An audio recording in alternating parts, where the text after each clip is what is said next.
کھانڈے، ماشاءاللہ، مشتاق احمد لون کشمیری، امداد اللہ قاسمی مدھوبنی، ابو بکر صدیق مدھوبنی سے حاضر ہیں، ناسک میں رہتے ہیں، بہت اچھا۔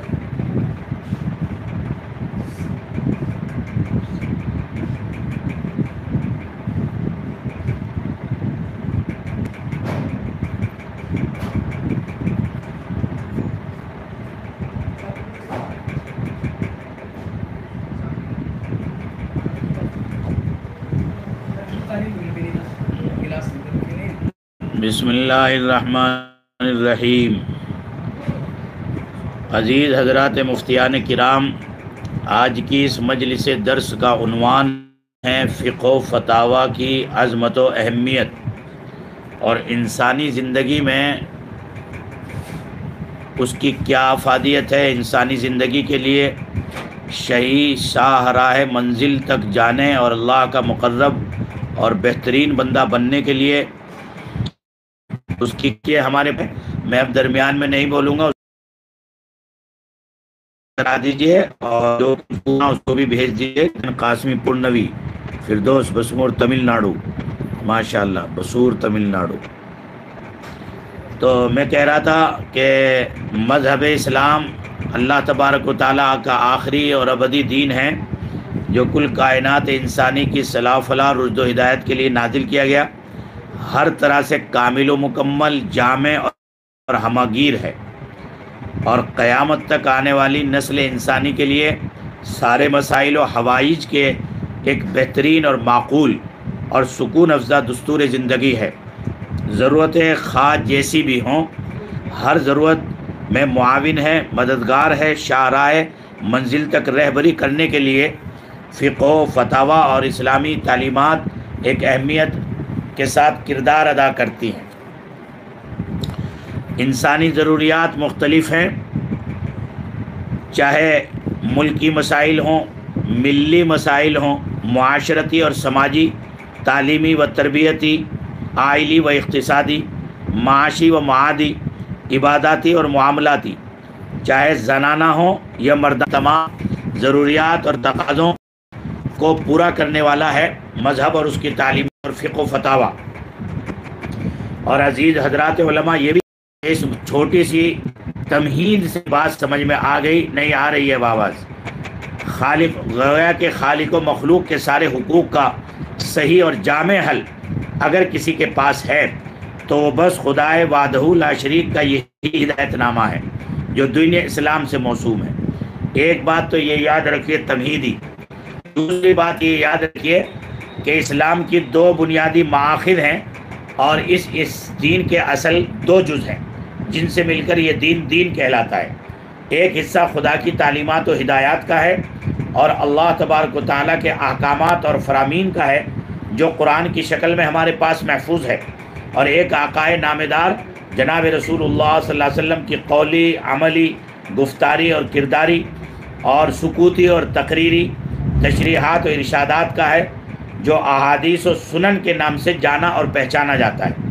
یہ بھی میں نے جو الفاظ بولے ہیں ان کو بھی ذرا ذہن سے نوٹ کیجئے ذہن میں، کہ اللہ کے نبی صلی اللہ علیہ وسلم کی قولی اور عملی تشریحات و ارشادات کا جو مجموعہ ہے جو احادیث و سنن کے نام سے یاد کیا جاتا ہے، پہچانا جاتا ہے، یہ دو مآخذ ہیں ہمارے اسلام کی بنیادی تعلیمات کے لیے۔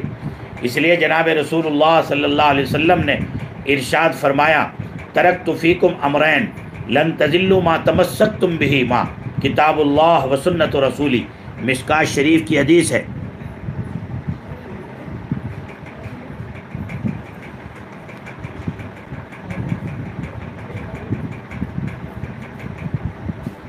تو میں تمہارے درمیان دو چیز چھوڑ کر جا رہا ہوں، جب تک تم ان کو مضبوطی کے ساتھ جو ہے پکڑے رہو گے گمراہ نہیں ہوگے، سمجھے بھائی؟ تو معلوم ہوا کہ ہماری ہدایت و سعادت اور نجابت و شرافت اور انسانی زندگی کے لیے رشد و ہدایت کے لیے دو چیزیں ہیں۔ نبی پاک علیہ الصلاۃ والسلام کے قابل احترام شاگردان باصفا اور صاحبان جانثار نے اپنے ہر مسئلے کا حل انہی میں تلاشا۔ تو اس سے تو آپ کی سمجھ میں پہلا جز آج کا بیان کا آ گیا ہوگا کہ فقہ و فتاوی کی انسانی زندگی میں کیا اہمیت ہے۔ اس کے بغیر ہم اللہ تبارک و تعالیٰ کی مرضیات کو معلوم نہیں کر سکتے۔ اب میں آپ کو دوسری بات یہ بتانے چلا ہوں اس تمہیدی بات کے بعد کہ عہد نبوت میں صحابہ کا طریقہ کار مسئلے مسائل کے اور تعلیم و تعلم اور مسئلے مسائل کے معلومات ملی، اس کو بھی انشاءاللہ بعد میں بتائیں گے۔ پہلے میں آپ کو دور صحابہ کا کیا طریقہ کار تھا۔ جب تک ذات نبوت درمیان میں جلوہ افروز تھی، صحابہ کرام براہ راست ان سے فیض حاصل کرتے رہے۔ ترمذی شریف کی 726 نمبر حدیث ہے، سال رجل النبی صلی اللہ علیہ وسلم فقال قد اشتکیت عینی افا اقتحل وانا صائم۔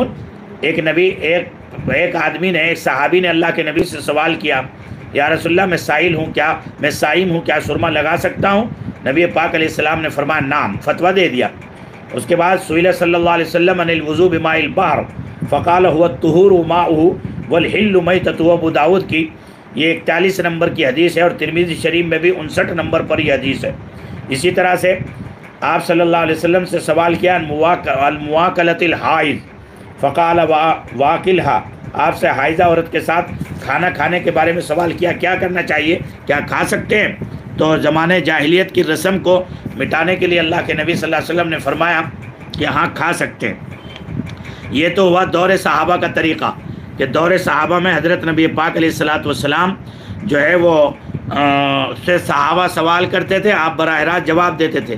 لیکن عہد نبوی کے بعد جب صحابہ کا دور آیا اور خدا کے محبوب پیغمبر صلی اللہ علیہ وسلم ہمارے درمیان سے چلے گئے، تو آفتاب نبوت کے غروب ہونے کے بعد خلافت راشدہ کے اوائل میں صحابہ کو چونکہ بے شمار مسائل سے دوچار ہونا پڑا، مثلا نو مسلموں کا حلقہ بغوش اسلام ہونا، عرب و عجم کے اختلاط و میل و ملاپ کے نتیجے میں نئے جزئی اور فروعی مسائل کا پیدا ہونا، نیز ترقی اور تمدن، تہذیب و معاشرت کے نت نئے اسلوب، ایران و روم، عراق و مصر اور شام اور وہاں کی جدید اشیاء، معاملات و کاروبار کے نئے تقاضے، نیز ارتداد و زندقہ، قتل و بغاوت اور قذف و سرقہ کے خمیازے میں حدود و قصاص کے پیش آمدہ جدید طرز و اطوار وغیرہ، یہ وہ چیزیں تھیں جو صحابہ کو مجبور کر رہی تھی کہ اب ہم اپنے دین کی رہبری ان تمام مسائل میں جو نو زائدہ مسائل ہیں ان میں کیسے حاصل کریں۔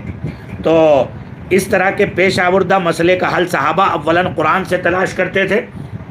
فقہائے سبعہ مدینہ پاک میں آپ کو میں بتاؤں گا انشاءاللہ، اور طبقات فقہا کی بھی وہ سب ذکر کروں گا۔ تو آپ پہلے قرآن میں تلاش کرتے تھے، اگر نہ ملتا تو سنت نبی اور افعال نبی میں ڈھونڈتے تھے اور اس کی نظیریں تلاش کرتے تھے، اس میں نہ ملتا تو اصحاب علم و فہم اکٹھا ہوتے اور بحث و تمہیز، تحقیق و تدقیق کے بعد قرآن و سنت میں موجودہ منصوص احکام پر نئے مسائل کا انطباق کرتے تھے اور اس کے بعد اس کا حکم بیان کرتے۔ جیسے آپ کی وفات کے بعد امیر المؤمنین و خلیفۃ المسلمین کے منصب کے لیے تمام صحابہ کا اجماعی طور پر حضرت ابوبکر صدیق کو منتخب فرمانا، حضرت عمر کے زمانے خلافت میں 20 رکعت تراویح پر صحابہ کا اجماع کر لینا، حضرت عثمان کے دور خلافت میں جمعے کی اذان ثانی پر اتفاق کر لینا وغیرہ، یہ اس کی نظیریں ہیں کہ اگر جو ہے اللہ کے نبی صلی اللہ علیہ وسلم کے ذخیرہ احادیث میں یا قرآن میں اگر صحابہ کو رہبری نہیں ملتی تھی تو صحابہ کے جو اولو العزم اور صاحب علم و فن فضل و کمال لوگ تھے، جیسے حضرت عبداللہ ابن مسعود ہے، سیدنا ابو ہریرہ رضی اللہ تعالیٰ عنہ ہیں، اسی طرح سے جو ہے دیگر بڑے صحابہ حضرت عمر رضی اللہ عنہ، حضرت عثمان غنی اور بڑے بڑے حضرات، ان سب کو جمع کر کے اور بحث و تمہیز کے بعد نبی کے دور میں پیش آمدہ مسائل اور ان کی نظیروں پر جو ہے قیاس کر کے حضرات صحابہ اپنے مسائل کا حل تلاش کر لیا کرتے تھے۔ اس سے پتہ چلتا ہے کہ آج کے دور میں جو ہمارے ہند کے تمام فقہا کا مختلف جدید مسائل پر جو سیمینارز ہوتے ہیں اور جو عالمی فقہ اسلامی کا جو جدہ میں جو ہے ہیڈ آفس ہے، اور اسی طرح سے ہماری امارت شریعہ اور دیگر جو بڑے بڑے مکاتب فکر ہیں فتاویٰ کی تحقیق کے لیے، تو یہ جو بحث و تمہیز ہے نئے جدید مسائل کے لیے اور کتابیں باقاعدہ لکھی جا رہی ہیں، یہ حضرات صحابہ کی سیرت ہے، حضرات صحابہ کی سیرت ہے جس کو حضرات فقہا نے زندہ کر رکھا ہے، سمجھے بھائی؟ تو یہ اب تک کی گفتگو کے اندر دو باتیں آپ کے سامنے آ گئی. نمبر ایک، فقہ و فتاویٰ کی انسانی زندگی میں کیا اہمیت ہے، اور نمبر دو، عہد نبوت میں حضرات صحابہ مسائل کا نظام کیسے حل کرتے تھے، اور اس کے بعد عہد صحابہ میں جب اللہ کے نبی صلی اللہ علیہ وسلم درمیان سے رخصت ہو گئے تو حضرات صحابہ کو اپنی زندگی کی شاہراہ کو حاصل کرنے اور اللہ کی محبت و معرفت کے راستے کو تلاش کرنے کے لیے فقہ و فتاویٰ کو اپنے اندر کیسے لا کر کے اور اس پر مسائل کے لیے کھڑے ہوتے تھے. اس سے پتہ چلتا ہے کہ مسئلے کا حکم اس اجماع اتفاق کے نتیجے میں مستنبت ہو تو اس کو قانون اسلامی میں اجماعی مسئلہ کہا جاتا ہے. کیا کہا جاتا ہے بھائی؟ محمد اللہ شیخ صاحب بھی آسام سے تشریف فرما ہے ماشاءاللہ، ہمارے قدیم فارغین میں سے ہیں اور بڑے اولو العزم اور بڑی عمر کے حضرت ہیں اور حدیث پڑھاتے ہیں آسام میں، اور بڑے اللہ نے ان کو علم صلاحیت سے نوازا ہے اور بہت محبت انہیں دارالعلوم اشرفیہ سے اور مجھ جیسے بے علم و عمل سے ہے. اللہ ان کی عمر میں خوب برکت دے. اور جتنے ساتھی ہمارے پڑھ رہے ہیں یہ بھی اپنے اپنے وقت میں مقتدا ہیں اور اپنی اپنی جگہ پر اللہ تبارک و تعالیٰ نے ان کو نوازا ہے. سب کو خدا سب کے اس علمی ذوق اور شوق کو بے حد قبول فرمائے. تو یہ اجماعی مسئلے کا تذکرہ آیا، تو اس کے ساتھ ساتھ اجماع کی تعریف بھی آپ کے درمیان کرتا چلوں تاکہ آپ کو اس کی جو ہے پتہ چل جائے اور آئندہ یاد رہے. تو یاد رکھیے کہ فقہاء نے اجماع کی مختلف الفاظ و عبارات کے ساتھ تعریف کی ہے. الگ الگ تعریف ذکر نہیں کروں گا، بس ایک جامع تعریف آپ کو بتاتا ہوں. صاحب نور الانوار شیخ احمد معروف، جن کو ملا جیون کے نام سے یاد کیا جاتا ہے، آپ فرماتے ہیں وفی شریعت اتفاق مجتہدین صالحین من امت محمد فی عصر واحد علی امر قولی فعلی، یعنی جن کے کہنے کا مقصد یہ ہے کہ اصطلاح شریعت میں امت محمدیہ کے نیک اور صالح مجتہدین کا ایک زمانے میں کسی قول اور فعل مسئلے پر، کسی قولی یا فعلی مسئلے پر اتفاق کر لینا، اس کا نام اجماع ہے. سمجھ رہے بھائی؟ اصطلاح شریعت میں امت محمدیہ کے نیک و صالح مجتہدین کا کسی قولی یا فعلی مسئلے پر اتفاق کر لینا، اس کا نام کیا ہے؟ اجماع ہے. اصول فقہ کی مشہور کتاب اصول الشاشی، اگر اس کے اعتبار سے بھی دیکھا جائے تو اجماع هذه الامتی بعدما توفی رسول اللہ صلی اللہ علیہ وسلم فی فروع الدین، امت محمدیہ کے اصحاب علم و فضل کا زمانہ نبوت کے بعد فروعی مسائل میں اتفاق و اجماع کر لینا، اس کا نام کیا ہے؟ اجماع ہے، اور اجماعی مسائل ہیں. سمجھ رہے بھائی؟ اس لیے الاجماع ہوا اتفاق جمیل مجتہدین من المسلمین فی عصر من العصور بعد وفات الرسول علی حکم شرعی فی فاقیات. اجماع نام ہے امت محمدیہ میں سے اہل حل و عقد علماء ائمہ کا وفات رسول کے بعد کسی زمانے میں کسی واقعے کے حکم پر اتفاق کر لینا، اس کا نام کیا ہے؟ اجماع ہے. یہ تین تعریفیں آپ کے سامنے آئیں. اس سے پتہ چلتا ہے کہ اجماع حجت شرعیہ ہے، اور اس کا جواز ہی نہیں بلکہ دور صحابہ میں بھی اس سے مسائل کا ثبوت کی نظیر میں نے آپ کے سامنے پیش کی. اس کے بعد اجماع کی حجیت کو اگر آپ قرآن و حدیث سے تلاش کرنا چاہیں تو قرآن پاک میں بھی آیت ہے وَمَن يُشَاقِقِ الرَّسُولَ مِن بَعْدِ مَا تَبَيَّنَ لَهُ الْهُدَىٰ وَيَتَّبِعْ غَيْرَ سَبِيلِ الْمُؤْمِنِينَ نُوَلِّهِ مَا تَوَلَّىٰ وَنُصْلِهِ جَهَنَّمَ. جو شخص رسول کی مخالفت کرے گا اس کے بعد کہ اس پر ہدایت واضح ہو چکی، اور جو اہل ایمان کے راستے کے علاوہ کسی اور راستے کی پیروی کرے گا تو ہم اس کو اس طرف لے جائیں گے جدھر وہ خود پھر گیا، اور ہم اس کو جہنم رسید کریں گے. وَمَن يُشَاقِقِ الرَّسُولَ، رسول کی مخالفت کرے، دلیل علی صحت القول بالاجماع. علماء نے فرمایا کہ اس آیت میں اجماع کے صحیح ہونے کی دلیل ہے. سمجھ رہے ہیں؟ اور نیز حدیث رسول پاک علیہ السلام میں آپ نے بارہا سنا اور پڑھا ہوگا لا تجتمع امتی علی الضلالہ، میری امت گمراہی پر اتفاق اور اجماع نہیں کر سکتی. اس حدیث سے بھی علماء نے استدلال کیا ہے کہ امت کا اجماع جو ہے حجت و دلیل ہے، کیونکہ اللہ کے محبوب پیغمبر صلی اللہ علیہ وسلم نے واضح الفاظ میں فرمایا کہ میری امت کبھی بھی گمراہی پر جمع نہیں ہوگی.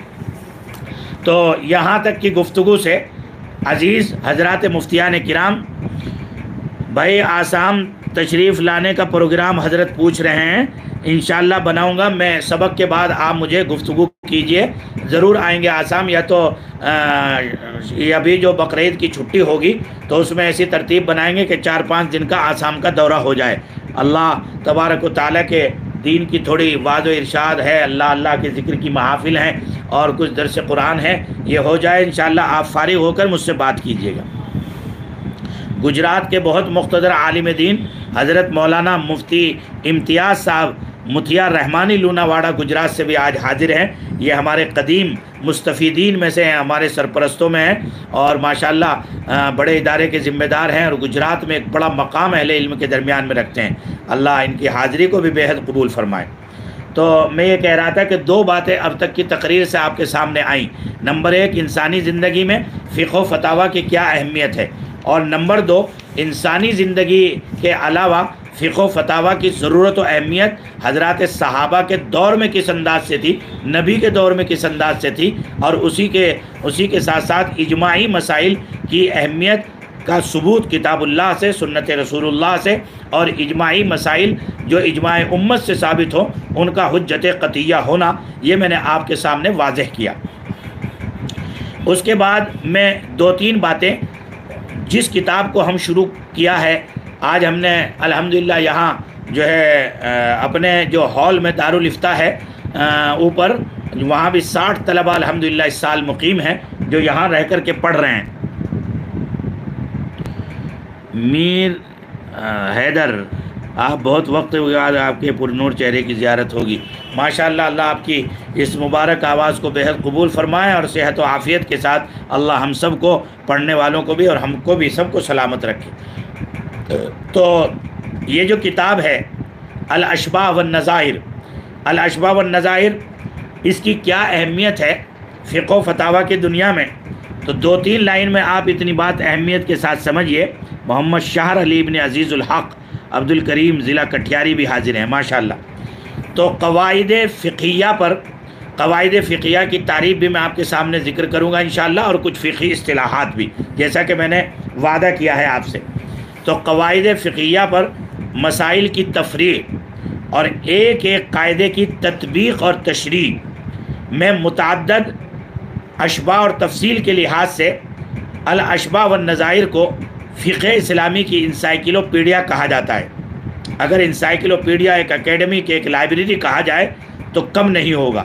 جب آپ اس کتاب کو پڑھیں گے تو صاحب کتاب ایک عنوان قائم کریں گے اور ایک اس کے بعد قاعدہ بتائیں گے، اور پھر اس قاعدے پر اللہ اکبر جو نظائر پیش کریں گے اور جو مسائل کا اس پر استنباط اور استخراج کریں گے اس قاعدے کی روشنی میں، تو آپ پر فقہ و فتاویٰ کی بصیرت کھل جائے گی اور آپ کو مسائل کا ایسا استحضار ان قواعد کی روشنی میں ہوگا۔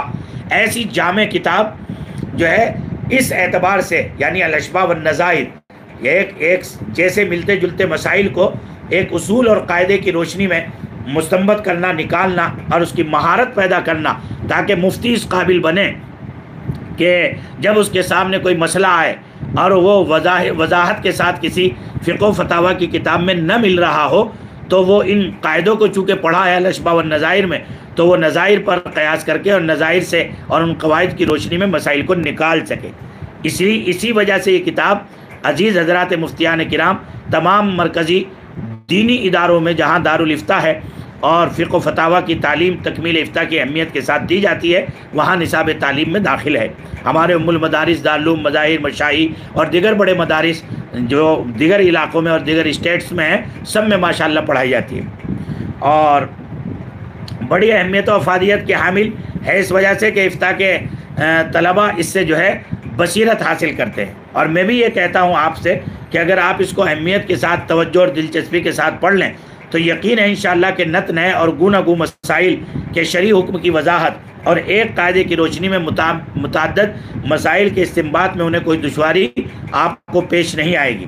مگر افسوس کے ساتھ مجھے یہ پڑتا ہے کہ ایسی استعداد ساز اور اہم کتاب کے ساتھ طلبہ جس دلچسپی کا مظاہرہ کرنا چاہیے وہ نہیں کرتے ہیں، جس کا نقصان ہوتا ہے، اور وہ افتاء پڑھنے کے بعد بھی ایسی جلی غلطیاں سرزد کرتے ہیں جس سے عوام و خواص میں انہیں انتہائی شرمندگی کے ساتھ جو ہے سامنا کرنا پڑتا ہے۔ اس لیے بھائیوں، یہ کتاب بہت اہمیت ہے۔ انشاءاللہ میں اس کی تسہیل اور اس کی بہترین اس کے ساتھ اس کو آپ کے سامنے پڑھانے کی کوشش کروں گا، اور باقی فیصلہ اللہ کی ذات عالی پر ہے۔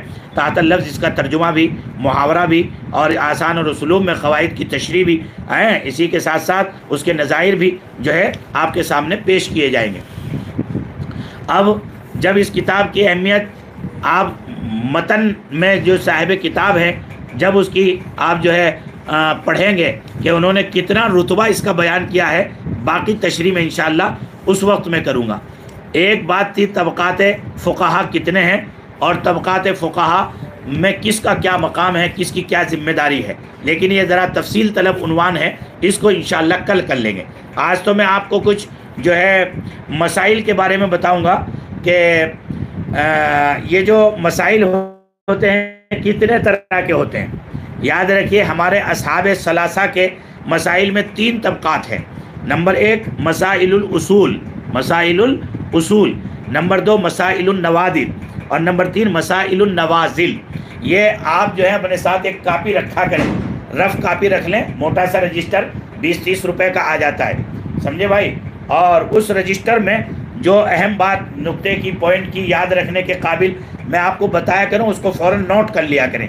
اور اگر کہیں کوئی کنفیوژن ہے تو جب ویڈیو آپ دوبارہ سنیں گے، ایسا نہیں کہ دوبارہ سننا ناجائز ہے، نہیں، دوبارہ آپ سنیں اس کو توجہ کے ساتھ، ایک دفعہ آپ سنیں، دوسری مرتبہ بیگم کے پاس بیٹھ کر سنیں، تاکہ ان کو بھی جو ہے اسلام سے، دین سے، مبادیات دین سے، مسائل سے واقفیت ہو، اور وہ بھی یہ سمجھیں کہ ہاں ہمارے شوہر جو ہیں ماشاءاللہ کس درجے متدین اور کس درجے علمی شوق اور ذوق رکھنے والے ہیں کہ ماشاءاللہ اہتمام کے ساتھ اس عمر میں بھی پڑھ رہے ہیں، تو آپ کی قدر و منزلت بیگم کی نگاہ میں اور بڑھ جائے گی، سمجھے بھائی۔ تو پہلی پوائنٹ کی بات یہ ہے اس سلسلے میں جو شروع ہونا ہے کہ ہمارے مسائل جو ہے کوئی پوچھ سکتا ہے مفتی صاحب آپ دارالعلوم اشرفیہ میں پڑھ رہے ہیں، مسائل کتنے طرح کے ہیں؟ تو آپ ان سے کہیے مسائل النوادر، مسائل النوازل اور مسائل الاصول۔ مسائل الاصول کا ایک دوسرا نام جو ہے ظاہر الروایہ بھی ہے، وہ مسائل جو امام محمد رحمۃ اللہ علیہ کی 6 کتابوں میں، جامع صغیر، جامع کبیر، اور سیر صغیر، سیر کبیر، اور زیادات اور مبسوطات میں موجود ہیں، اور ان 6 کتابوں کو صحاح ستہ فی الفقہ بھی کہا جاتا ہے، صحاح ستہ فی الفقہ بھی کہا جاتا ہے، یعنی جس طرح سے حدیث رسول اللہ صلی اللہ علیہ وسلم میں صحاح ستہ فی الحدیث ہے، اسی طرح سے فقہ اسلامی میں صحاح ستہ فی الفقہ ہے۔ اگر کوئی بڑا مفتی جس کے پاس آپ گئے اور اس نے کہا کیا کر رہے ہو، تو آپ نے کہا حضرت میں افتاء پڑھ رہا ہوں دارالعلوم اشرفیہ میں، ارے یہ کون ہوتا ہے دارالعلوم اشرفیہ؟ بڑے لوگ بہت جلدی وہ کرتے ہیں، نہیں، وہ آپ سے سوال کریں گے بتائیے کتنے قسم کے مسائل ہیں جی، اور وہ آپ کو آپ کی نظر میں نیچا دکھانے کی کوشش کریں گے۔ تو آپ ان سب باتوں کو انتہائی غور کے ساتھ سنیے اور اس کو اپنی جو ہے ذہن و دماغ میں بٹھا لیجئے۔ مسائل کی 3 قسمیں ہیں، مسائل النوادر، مسائل النوازل اور مسائل الاصول۔ مسائل الاصول یعنی ظاہر الروایہ، وہ مسائل جو امام محمد کی 6 کتابوں میں ہیں، اور مسائل النوادر وہ مسائل ہیں جو امام محمد کی ان 6 کتابوں کے علاوہ دوسری کتابیں اور جو آپ نے چھوٹے چھوٹے کتابچے ٹائپ وغیرہ کے چھوٹے چھوٹے سے لکھے تھے کتابچے، تو جیسے کیسانیات ہے اور ہارونیات ہے، جرجانیات ہے، اور اسی طرح سے رقیات ہے۔ جب تذکرہ آئے گا شرح خود رسم المفتی آپ پڑھیں گے تو اس میں انشاءاللہ ان تمام رسائل کا تذکرہ اور تفصیلی تعارف میں آپ کو سامنے انشاءاللہ کراؤں گا۔ مسائل النوازل، مجتہدین کا زمانہ گزرنے کے بعد جب بھی کسی مرور زمانہ یا مشینری انقلابات آنے کی وجہ سے جو نت نئے اور جدید مسائل سامنے آتے ہیں، تو ان مسائل کو جو ہے مسائل النوازل کہا جاتا ہے۔ دلائل کی روشنی میں اس حکم کو بیان کرنا یہ مسائل النوازل کی رہبری کہلاتا ہے۔ تو گویا کہ ہمارے سامنے 3 قسم کے مسائل ہو گئے، مسائل النوادر، مسائل النوازل اور مسائل الاصول۔ اب میں آپ کو ایک بات بتاتا ہوں کہ ہمارے ایک بہت بڑے عالم ہیں مفتی شعیب اللہ خان صاحب مفتاحی، بنگلور میں، انہوں نے ایک کتاب لکھی ہے نفائس الفقہ، یہ کتاب ہے نفائس الفقہ۔ آپ اس کتاب کو آن لائن منگوا لیجئے، آپ مجھے کہیں گے تو میں انشاءاللہ حضرت سے بات کر کے اور اس کے نظم کرا دوں گا، ہے نہیں، اور اس کو جو ہے بھیجنے کا جو بھی مناسب، زیادہ قیمت نہیں ہے اس کی، اور لیکن حضرت نے موجودہ زمانے میں یہ جو انقلابات اور ہائی ٹیکنک دور ہے، اس دور میں تجدد زمانہ اور انقلابات زمانہ سے جو نئے مسائل پیش آئیں، میں تھوڑی سی اس کی آپ کو ایک لسٹ پڑھ کے سناتا ہوں، اس سے اندازہ ہو جائے گا کہ جو ہے یہ کتاب کتنی اہمیت ہے آج کے تکمیل افتاء کے طلبہ کے لیے۔ جوائنٹ اسٹاک کمپنیوں میں سرمایہ کاری، صورتیں اور احکام۔ اب اگر یہ معلوم نہیں ہوگا اور آپ صرف قربانی اور زکوٰۃ اور اسی کے مسائل کو پڑھیں گے تو میں سمجھتا ہوں کہ آپ نئے زمانے کے لوگوں کو مسئلے کی رہبری نہیں کر سکتے۔ حضرت لکھتے ہیں پہلی صورت کا حکم، شیئر شرکت کی کون سی قسم ہے؟ شرکت موافدہ یا عنان۔ سرمایہ کاری کی دوسری صورت کا حکم، کمپنیوں کی قسمیں اور ان کے احکام۔ حرام کمپنیوں میں سرمایہ کاری کا حکم، حلال کاروبار والی کمپنیوں میں سرمایہ کاری۔ مارٹ گیج، ایڈوانس یا ڈپازٹ پر زکوٰۃ، پیشگی ادا کرتا قیمت پر زکوٰۃ ہے جی، کس انداز کے مسائل ہے۔ ڈینچر سے شیئر کی اور سود کو صدقہ کر دے، کیا شیئر محض ایک حق ہے؟ شیئرز کی خرید و فروخت، کمپنی حرام کاروبار نہ کرتی ہو تو اس میں شرکت کی کیا شکل ہے؟ بہت عجیب مطلب مسائل ہیں، آپ اس کو پڑھیں گے تو انشاءاللہ آپ کا ذہن کھلے گا۔ ایک کتاب پہلے بالاستیعاب اس کو پڑھ لیجئے، ہم نے اپنے یہاں جو طلبہ رہتے ہیں ان کے لیے مطالعہ شامی رکھا ہے، آپ جو ہے اس کتاب کو پڑھیے۔ ہم یہاں بھی اس کتاب کا مطالعہ کرا رہے ہیں 1 گھنٹہ، جو ہمارے یہاں رہ کر کے طلبہ پڑھ رہے ہیں۔ 600 سے زائد تمرینات انشاءاللہ اس سال کرائی جائیں گی، اور 25 کے قریب جو ہے فقہی موضوعات پر انشاءاللہ۔ پچھلے سال تو تھوڑا ڈسٹرب رہا، کئی مہینے گزر گئے تھے تو اتنا کام نہیں ہو سکا جتنا ہونا چاہیے تھا، لیکن اس وقت ہم ماشاءاللہ بہت صحیح ٹائم پر جو ہے تعلیم کے لیے بیٹھے ہیں، تو بہت جلد انشاءاللہ تمرین کا کام بھی شروع ہو جائے گا، اور مطالعے کی کثرت اور مطالعے کا انہماک اور پوری کتابوں کی تدریس بھی انشاءاللہ شروع ہو جائے گی۔ تو کیا قسم کے مسائل سامنے آئے؟ مسائل الاصول، مسائل النوادر اور مسائل النوادر۔ میں اس کی آپ کے سامنے تعریف بھی کر دی، اور تدریس سے پہلے کچھ ایسی چیزیں جو دوران سبق میں آئیں گی تاکہ وہ آپ کے ذہن میں رہیں اور آپ اس کو سمجھ لیں۔ بار بار ہم اس کی تشریح نہیں کریں گے۔ لفظ آئے گا، کبھی لفظ آئے گا اصحاب، کبھی لفظ آئے گا مشائخ، کبھی لفظ آئے گا مشائخ۔ تو اصحاب اور مشائخ میں کیا فرق ہے؟ تو یاد رکھیے کہ اصطلاح میں ہمارے اصحاب سے مراد، جب بھی اصحاب کا لفظ بولا جائے گا تو وہاں ائمہ ثلاثہ مراد ہوں گے، یعنی امام اعظم اور صاحبین رحمہم اللہ، اور کبھی امام صاحب اور ان کے تمام بلا واسطہ تلامذہ مراد ہوتے ہیں اصحاب سے۔ اصحاب کے ساتھ ثلاثہ نہ کہا جائے۔ اور مشائخ سے وہ فقہاء متقدمین ہیں جنہوں نے امام ابو حنیفہ رحمۃ اللہ علیہ کا زمانہ نہیں پایا، یعنی گویا کہ امام اعظم حنیفہ رحمۃ اللہ علیہ سے پہلے فقہاء کو مشائخ کہا جاتا ہے، اور امام اعظم حنیفہ رحمۃ اللہ علیہ کے دور اور آپ کے بعد کے جو فقہاء ہیں ان کو اصحاب کہا جاتا ہے۔ اگر امام صاحب اور صاحبین مراد ہوں تو اصحاب ثلاثہ کا لفظ بولا جاتا ہے۔ تو جب ہم آپ کو کوئی مسئلہ سمجھائیں گے اور اس میں لکھیں گے یا ہم بتائیں گے کہ یہاں اصحاب ثلاثہ کی یہ رائے ہے، تو آپ فوراً سمجھنا ہے کہ اصحاب ثلاثہ سے مراد سیدنا امام اعظم ابو حنیفہ رحمۃ اللہ علیہ اور امام صاحبین ہیں۔ شیخین سے مراد امام اعظم حنیفہ رحمۃ اللہ علیہ اور امام ابو یوسف رحمۃ اللہ علیہ۔ اور طرف مراد، طرف کے معنی آتے ہیں کنارے کے، طرفین دو طرف دو کنارے، تو سے مراد ایک بڑا کنارہ یعنی امام اعظم حنیفہ رحمۃ اللہ علیہ، اور 3 حضرات چھوٹے جو تھے وہ امام محمد رحمۃ اللہ علیہ تھے۔ تو طرفین سے مراد ہوگا کون بھائی؟ امام محمد رحمۃ اللہ علیہ اور امام اعظم حنیفہ رحمۃ اللہ علیہ۔ اور جب صاحبین کا لفظ بولا جائے بجائے اصحاب ثلاثہ کے تو اس سے مراد ہوگا امام ابو یوسف رحمۃ اللہ علیہ اور امام محمد رحمۃ اللہ علیہ، چونکہ یہ دونوں حضرات کلاس میٹ ہیں اور سیدنا امام اعظم حنیفہ رحمۃ اللہ علیہ کے مخصوص تلامذہ میں سے۔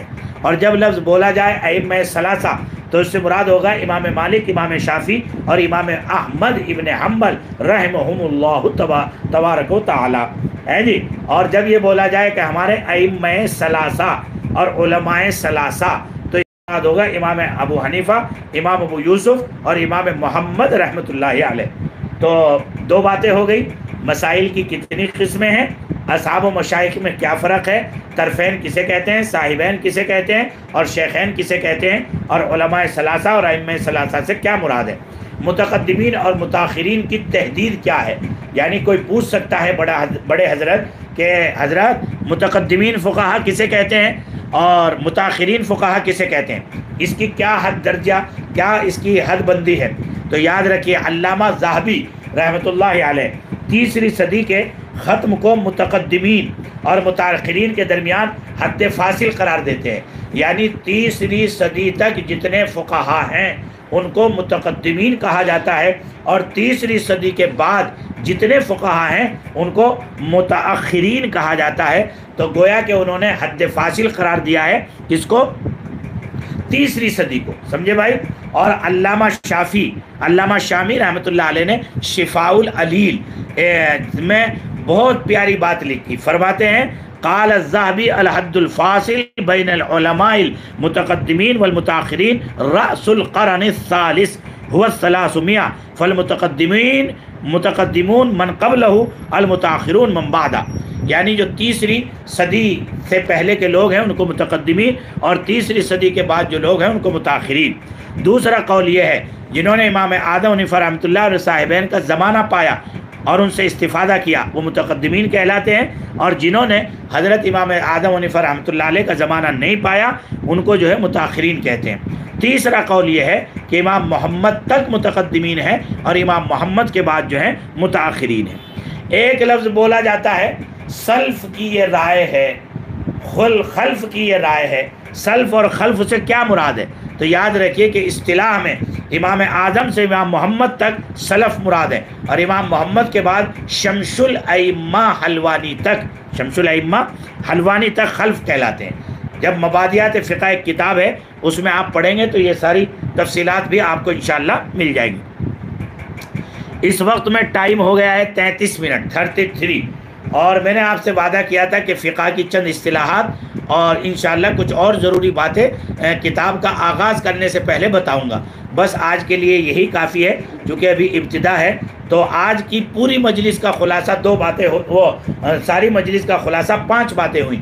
نمبر 1، انسانی زندگی میں چاہے وہ معاشرتی ہو، طفلانہ ہو، اور جو ہے مشائخانہ ہو، استادانہ ہو، شاگردانہ ہو، کسی بھی لائن کی ہو، اس زندگی میں فقہ و فتاویٰ کی کیا اہمیت ہے، نبی اور صحابہ کے دور میں فقہ و فتاویٰ کو صحابہ نے کیسے زندہ رکھا، اور مسائل کی کتنی قسمیں ہیں، اور اصحاب و مشائخ میں کیا فرق ہے، اور متقدمین اور متاخرین کی حد بندی کیا ہے، اور خلف و سلف کی سے کیا مراد ہے۔ میں کل کو آپ سے نام لے کر سوال کروں گا، خلف و سلف کی جو ہے تعریف لکھ کر بھیجیے، تو آپ کو فوراً میسیج کرنا ہے۔ ایسا نہیں کہ میں سبق پڑھاؤں، محنت کروں اور آپ جو ہے اس کو دوبارہ سننے کی زحمت بھی نہ کریں، نہیں، آپ مین پوائنٹ لکھیے، سبق کو یاد کریے، اور سبق کو یاد کرنے کے ساتھ ساتھ سبق کو ذہن میں بٹھائیے اور اس کے نوٹ تیار کیجیے۔ اور میں سمجھتا ہوں کہ اگر آپ نے محنت کے ساتھ میرے دروس کو جو ہے قلم بند کر لیا تو انشاءاللہ آپ ایک فقہ و فتاویٰ پر ایک بہترین کتاب جو ہے مبادیات فقہ کے نام سے یا ابتدائی معلومات کے نام سے جو ہے بہت اچھی مرتب کر سکتے ہیں، جس کی بعد میں نظر ثانی کے بعد اس کو چھپوایا بھی جا سکتا ہے۔ لیکن یہ وہی کر سکتا ہے جو غور سے سبق سنے گا، اس کے جزیات کو لکھے گا اور اس کی مین پوائنٹ کو پھر اس کو اچھی طریقے سے مرتب کرے گا۔ اللہ آپ کی اس آمد کو بے حد قبول فرمائے، اور اس علمی ذوق اور شوق کو آپ کے علمی استعداد اور تعمق اور تباہر علمی اور تباہر فی الفقہ کے حاصل ہونے کا ذریعہ فرمائے، اور اللہ آپ کو اپنے زمانے کا مقتدی اور بہترین مشعل راہ بنا کر اور فقیہ بنا کر اللہ تبارک و تعالی جو ہے اسلامی قانون کو زندہ قانون کی حیثیت سے پیش کر کے سماج کو صحیح شاہراہ منزل دکھانے کے لیے بے حد قبول فرمائے۔ فجزاکم اللہ خیرہ۔ السلام علیکم ورحمۃ اللہ وبرکاتہ۔ انشاءاللہ صبح کو صحیح 5:45 سے سبق ہوگا۔ کل بیچارے آج جو سبق ہوا تھا تو اس میں کچھ حضرات نے شکوہ کیا، حضرت ہم تقریر سے رہ گئے آج کی، اور ہماری یہاں نماز کچھ ذرا تاخیر سے ہے، یعنی 5:15 بجے قریب ہے، چونکہ علاقائی فرق ہے اور کافی دور دور سے طلبہ اس میں جو ہے جڑے ہوئے ہیں، تو سمجھے 5:45 سے انشاءاللہ صحیح سبق بالکل صحیح اس پر شروع ہو جائے گا۔ اور صبح کو جو ہے ہم آپ کو وہ کتاب جو ہے شرح عقود رسم المفتی، وہ انشاءاللہ اس کتاب کی بسم اللہ کرائیں گے، شرح عقود رسم المفتی، یہ اس کے ابتدائی کچھ مبادیات بیان کریں گے، اور پھر انشاءاللہ 1-2 دن میں اس کا بھی درس شروع ہو جائے گا۔ السلام علیکم ورحمۃ اللہ وبرکاتہ۔